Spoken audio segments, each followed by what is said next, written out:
Tuklasin ang mga bagong kaalamang magpapatalas sa ating isipan. Alam mo ba?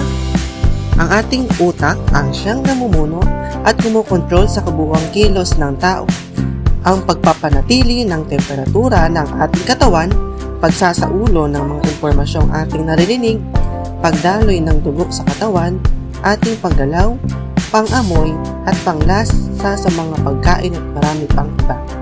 Ang lahat ng ito ay layunin ng utak. Sa bawat gawaing ginagawa ng ating utak ay may parte ito na kung saan bumubuo sa central nervous system at may kanya-kanyang obligasyon na magpadala ng signals o tinatawag na impulse sa bawat pagdadalhan nito upang gumana ito ng maayos at tuloy-tuloy. Cerebro, ang pinakamalaking parte ng ating utak na kumukontrol sa ating pagsasalita, pagmememorya ng mga impormasyon, pagkilos at pagbuo ng desisyon.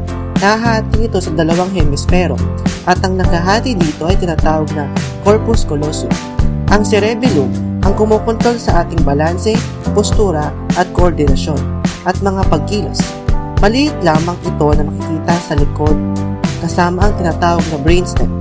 Brainstem ang kumukontrol sa mga bagay na hindi kailangang pag-isipan ng ating isip. Halimbawa, pagtibok ng puso, pagdaloy ng dugo, pagtulog, paghinga, at iba pa.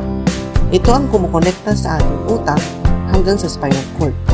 Ang utak ay mahalagang parte ng ating katawan dahil ang layunin niya ay pangmalawakan, sakop ang ating buong katawan at nagpapanatili ng maayos na kinabukasan. Para sa marami pang UKT videos, K-Knowledge at T-Trivia na gustong malaman, palaging abangan ang mga ibabahagi naming kaalaman.